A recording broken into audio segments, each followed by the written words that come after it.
Gostaria de convidar você a abrir a sua Bíblia na Epístola de Tiago, no capítulo 4. Enquanto você está abrindo a sua Bíblia, também vai ser projetado ali para você, que talvez não tenha a Bíblia. Nós vamos ler na versão da Bíblia King James atualizada, vai estar passando ali para você. Mas eu gostaria de, antes disso, dar as boas-vindas aos irmãos que nos visitam nesta noite. Sabe, tem vários irmãos nos visitando. Eu só gostaria que levantasse a mão assim, para a gente poder ver os irmãos que são nossos visitantes. Isso, graças a Deus, todos são bem-vindos. Vamos dizer que eles são bem-vindos, igreja? Sejam. Amém. São bem-vindos em nome de Jesus para cultuar conosco. Daqui a alguns instantes para cear também conosco lá embaixo. Que Deus abençoe a vida de vocês em nome de Jesus. Quero ler então a palavra do Senhor que diz assim, versão então da Bíblia King James está ali na tela para você. Agora prestai atenção, vós que aclamais. Hoje ou amanhã iremos a tal cidade, lá nos estabeleceremos por um ano, negociaremos e obteremos grande lucro. Contudo, vós não tendes o poder de saber o que acontecerá no dia de amanhã. Que é a vossa vida? Sois simplesmente como a neblina que aparece por algum tempo e logo se dissipa. Em vez disso, devíeis afirmar: se o Senhor quiser, viveremos e faremos isto ou aquilo. Entretanto, estáis agora vos orgulhando das vossas capacidades, e toda vanglória como essa é maligna. Refleti sobre isso, pois, quem sabe o que deve fazer o bem e não faz, comete pecado. Amém. Que o Senhor aplique essa palavra ao meu e ao seu coração nesta noite, meus irmãos e irmãs. Queridos irmãos, final de ano é tempo de promessas, não é verdade? Fazemos tantos planos, tantos sonhos. A virada do ano, então, nós prometemos muitas coisas.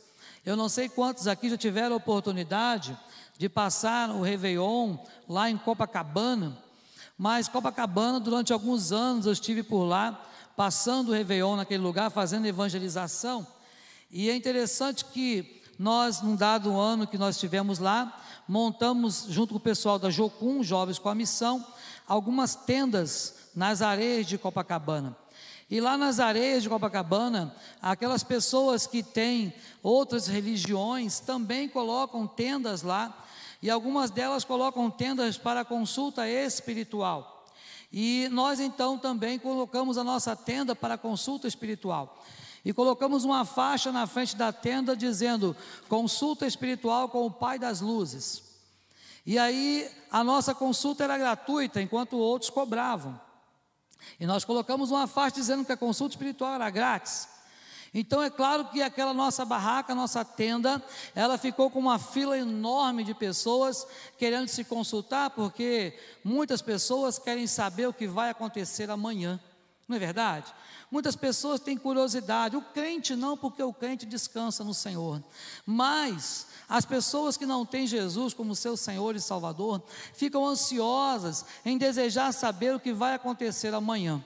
E aquela barraca então foi fila a noite toda, e as pessoas estavam lá para ouvir alguma coisa do que poderia ser o seu futuro.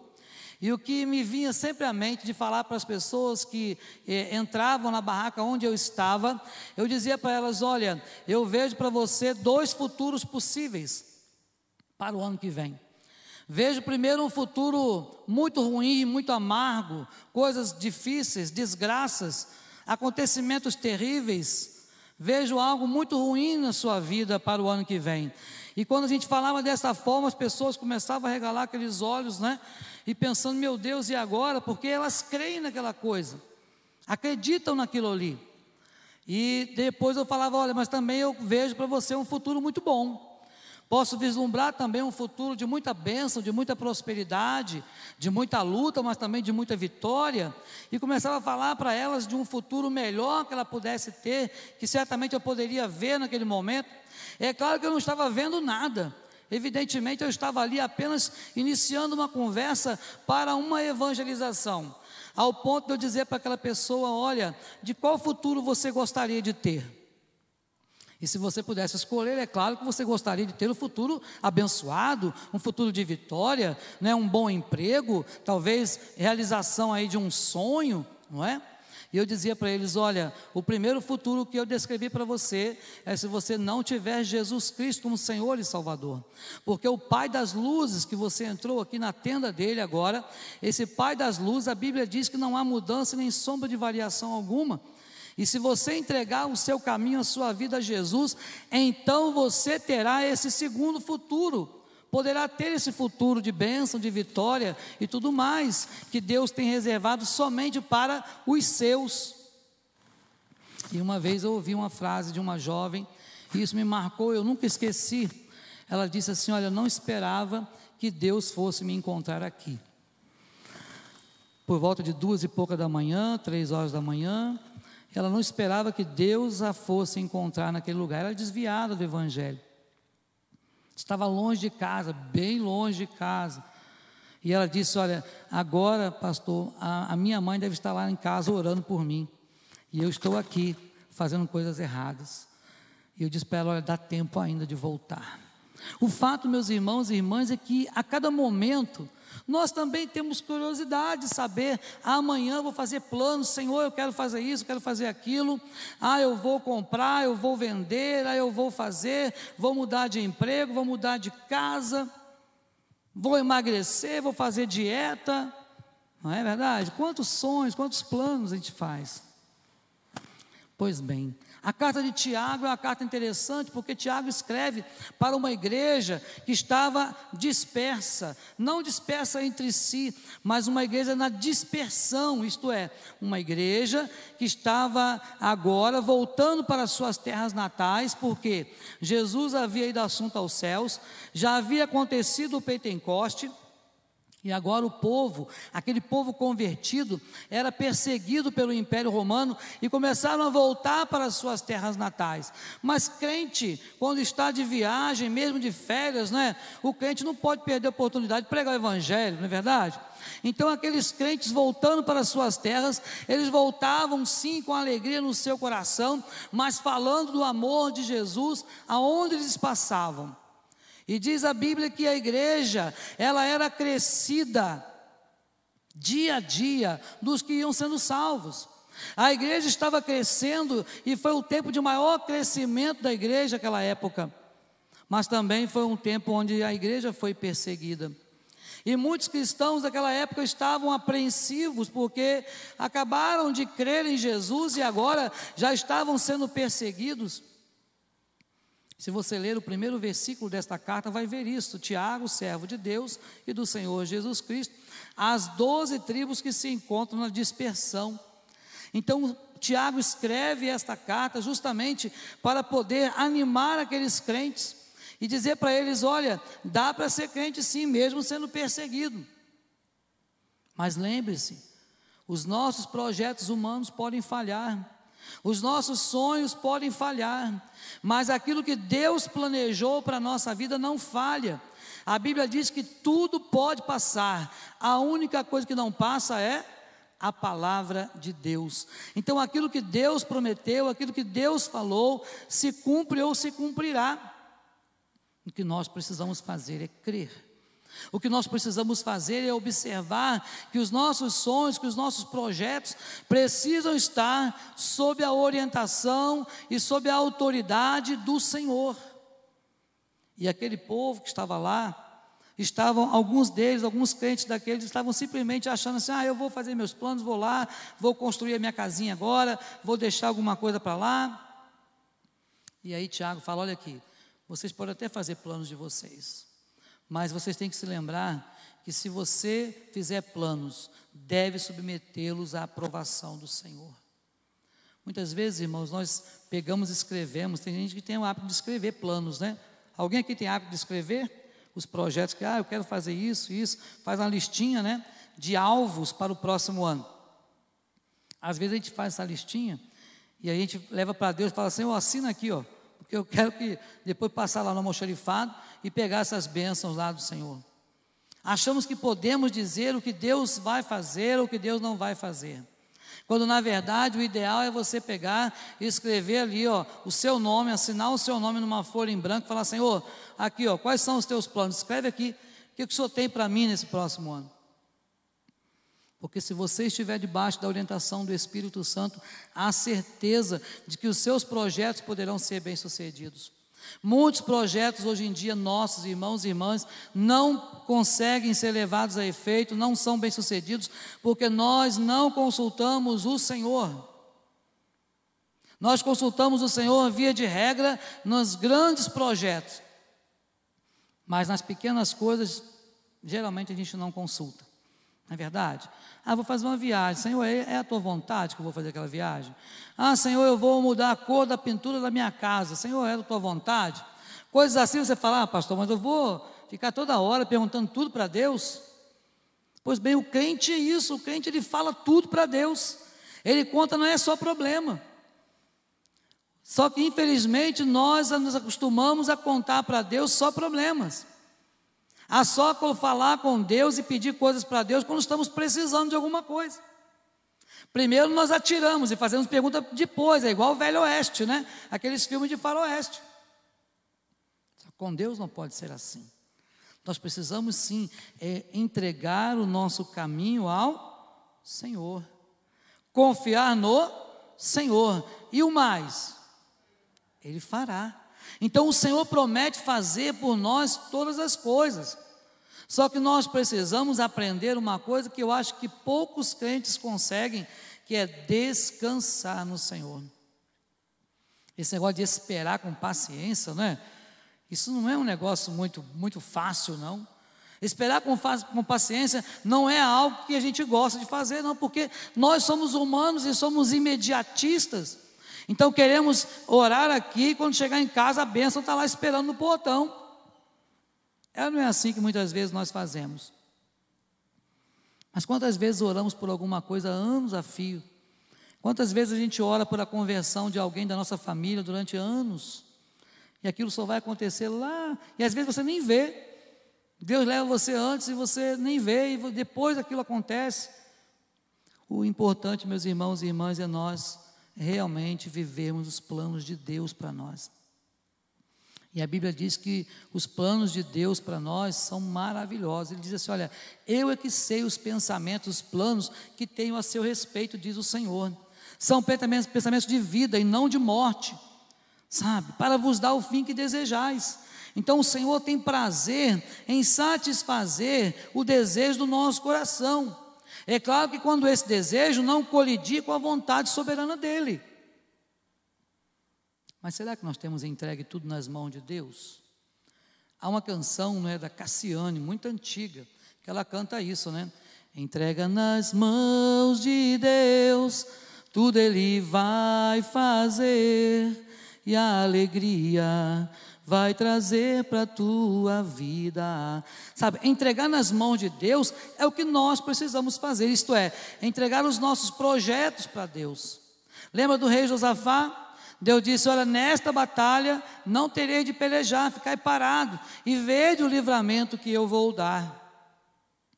Muitas vezes, irmãos, nós nos esforçamos de um lado para o outro, achando que pelas nossas forças vamos conseguir vencer as batalhas.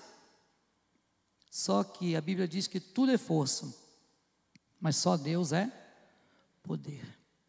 O dínamos, o poder, a dinamite é Deus. É Ele quem pode todas as coisas. Cantamos agora Jeová, nosso Jeová Shalom, Jirê, nosso Jeová Rafá, é o nosso Deus. O Todo-Poderoso é o Shaddai, aquele que age na vida daquele que crê e espera nele. Por isso eu gostaria de mostrar aos irmãos esta noite que precisamos sim observar que os nossos sonhos precisam estar nas mãos de Deus. Nossos projetos precisam estar sob a orientação de Deus. Nós precisamos viver os projetos do Senhor.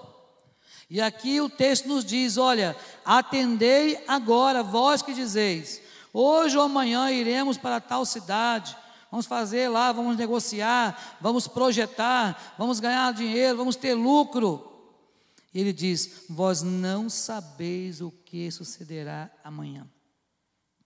A primeira coisa que eu gostaria que você colocasse no seu coração é que o amanhã pertence a quem? Ao Senhor. O amanhã pertence ao Senhor.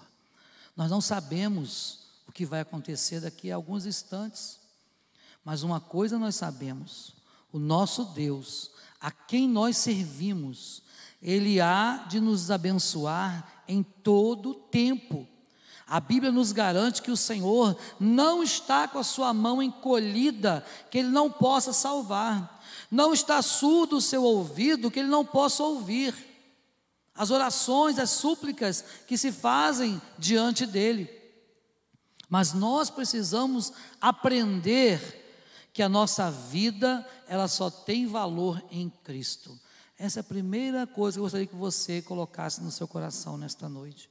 Sua vida, meu irmão, minha irmã, tem valor em Jesus. Observe, que é a vossa vida? Olha a pergunta que Tiago faz para aquele povo: que é a vossa vida? Sois apenas como a neblina, que aparece por um instante e logo se dissipa. Isso quer dizer o quê? Que nós somos humanos, que nós somos finitos. Deus nos criou para viver eternamente, mas infelizmente o pecado trouxe consigo a morte e a finitude humana. Mas o Senhor fez o quê?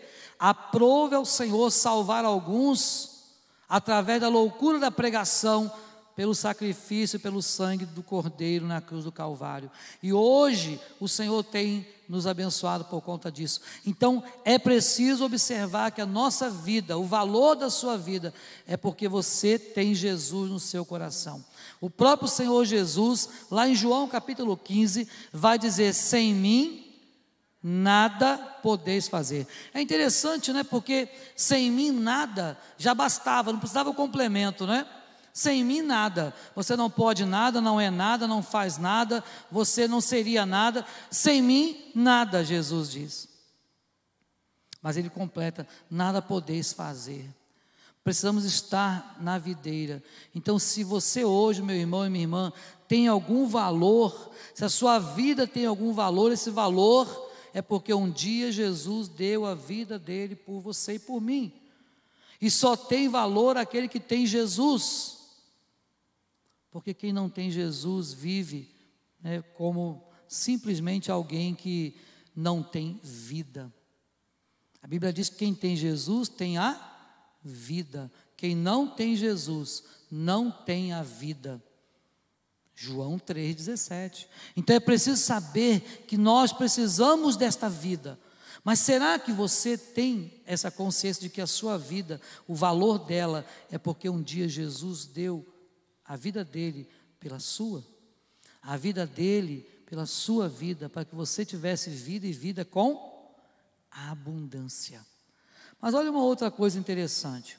Em vez disso, versículo 15, você deveria dizer: se o Senhor quiser, não só viveremos, como também faremos isso ou aquilo. Tiago agora está mostrando para aquele povo que é a vontade de Deus quem prevalece na vida de cada um de nós, e não a nossa. Você pode realizar, você pode projetar, você pode sonhar, você pode fazer o que você quiser, mas o que vai prevalecer é a vontade de Deus. Quantas pessoas fizeram planos no passado, em 2019, e não estão mais entre nós? Sabe, nós não sabemos como será o nosso amanhã. Então, enquanto nós temos o hoje, temos que buscar ao Senhor agora. Buscai ao Senhor e vivei, diz a palavra. Então eu preciso buscar ao Senhor enquanto eu posso achar, invocar o nome do Senhor enquanto Ele está perto de nós, porque haverá um tempo em que as pessoas até desejarão buscar, mas o Senhor já não será achado mais. Mas enquanto você buscar agora, ele vai se deixar ser achado de vós, diz a palavra. Então, meus irmãos e irmãs, o que Tiago está dizendo, olha, é Deus quem tem o controle da sua vida, é Deus quem tem o controle de todas as coisas criadas.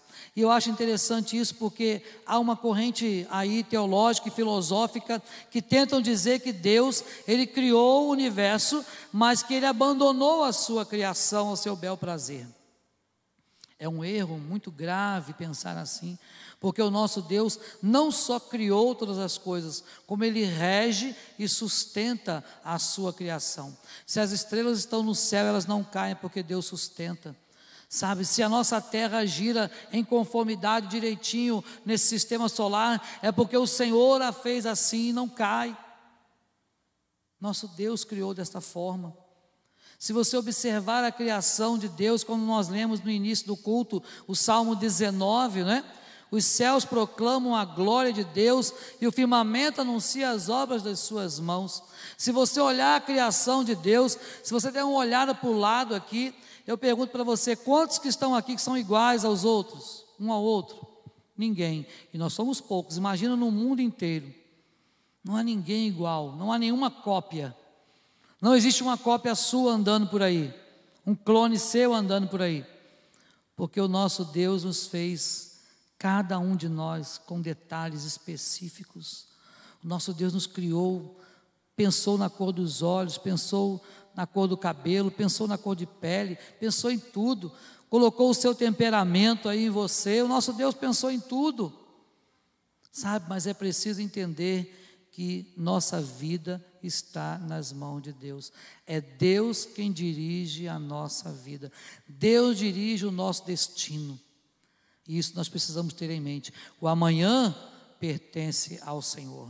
Outra coisa que Tiago vai falar, ele diz assim, olha, agora, entretanto, vos jactanciais das vossas arrogantes pretensões.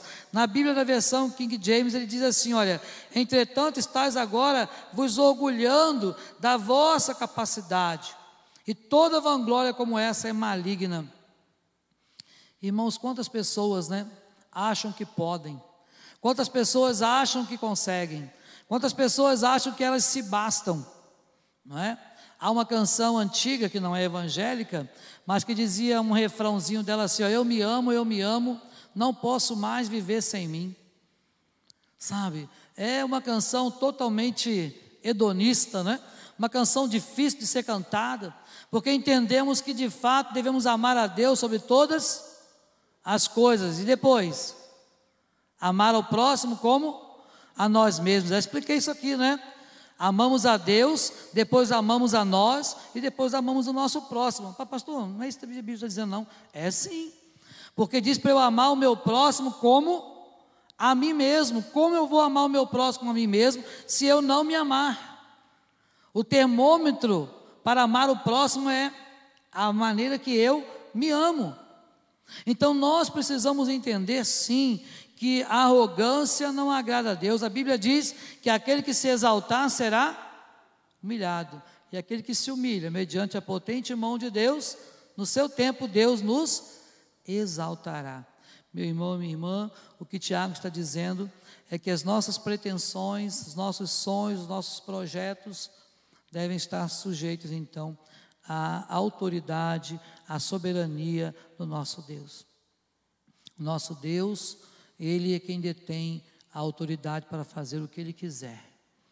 E é interessante que quando nós pensamos nisso, nos vem à mente assim, mas será que então Deus que desejou tudo isso que aconteceu nesses dias, nesse tempo, nesses 2 anos, será que Deus é quem determinou todas essas coisas? Bem, nós não somos fatalistas, não é? Mas cremos sim na soberania de Deus, mas cremos também que o homem, ele experimenta muitas vezes consequências dos seus próprios atos. Consequências dos seus próprios atos. A Bíblia diz, a alma que pecar, esta morrerá. Então é importante sabermos que o Senhor sim tem o controle sobre todas as coisas, mas Ele nos deixa muitas vezes tomar algumas atitudes, e mesmo nos mostrando o caminho certo, nós muitas vezes optamos pelo caminho errado. Não existem 2 caminhos, só há um caminho, E o caminho se chama Jesus. Por isso, meu irmão, minha irmã, diz o texto bíblico: portanto, aquele que sabe que deve fazer o bem e não faz, nisto está pecando. Nesse novo ano, os seus sonhos, os seus projetos, submeta-os ao Senhor. Se você souber o que tem que fazer, se você tiver conhecimento, faça, mas faça para a glória de Deus. E aí eu quero finalizar te dando uma notícia muito interessante. Já falei isso aqui na igreja algumas vezes. Sabe, muitas vezes achamos que nós temos vida secular, não é? Na minha vida secular eu faço isso, faço aquilo, sou aquilo outro. Pois bem, o crente, segundo diz o apóstolo Paulo, não tem vida secular. Porque a Bíblia vai dizer para mim que tudo que eu fizer, seja em palavra ou seja em ação, tem que ser tudo para a glória de Deus. Então, se você está lá no seu trabalho, é para a glória de Deus. Está na lotação, está viajando, está no ônibus, está no seu carro dirigindo, para a glória de Deus. Aonde você estiver fazendo o que quer que você esteja fazendo, precisa ser para a glória de Deus. E isso nos traz uma responsabilidade muito grande. Será que tudo que eu tenho feito, falado, pensado, ouvido, será que tem agradado a Deus? Será que tem sido para a glória de Deus? É preciso pensar nisso, porque a minha vida e a sua vida precisa glorificar a Deus em tudo. E a Bíblia diz que se você errar numa vírgulazinha, você já vai ser réu de toda a lei, sabe? Devedor de toda a lei, merecedor, claro, do perdão de Deus, mas é preciso pedir o perdão do Senhor a cada momento, confessando os nossos erros, nossas faltas diante do Senhor. Então, meu irmão, minha irmã, terminando um novo ano, que estamos agora, 2021, iniciando mais um. Quais são os seus projetos? O que vai ser prioridade na sua vida? Eu queria chamar a sua atenção para isso. O que é prioridade para você? Na lista que você fez, ainda que seja na sua mente, de prioridades no próximo ano, qual é o lugar que Deus está ocupando nessa prioridade? Qual é o lugar que o reino de Deus está ocupando nessa prioridade? Nós temos visto por aí, irmãos e irmãs, muitas pessoas com as prioridades trocadas, invertidas. Pessoas que colocam o trabalho no lugar da família, que colocam a família no lugar de Deus, que colocam a igreja no lugar da família, que colocam a igreja no lugar de Deus, e por aí vai. Há uma ordem explícita nas Escrituras. Em primeiro lugar na nossa vida tem que estar o Senhor. Buscai, pois, em primeiro lugar o reino de Deus, sua justiça. Depois, em segundo lugar, a primeira coisa que Deus criou foi o quê? A família. Então a família vem antes da igreja. Tem gente que a família é destruída porque só está querendo ficar dentro da igreja.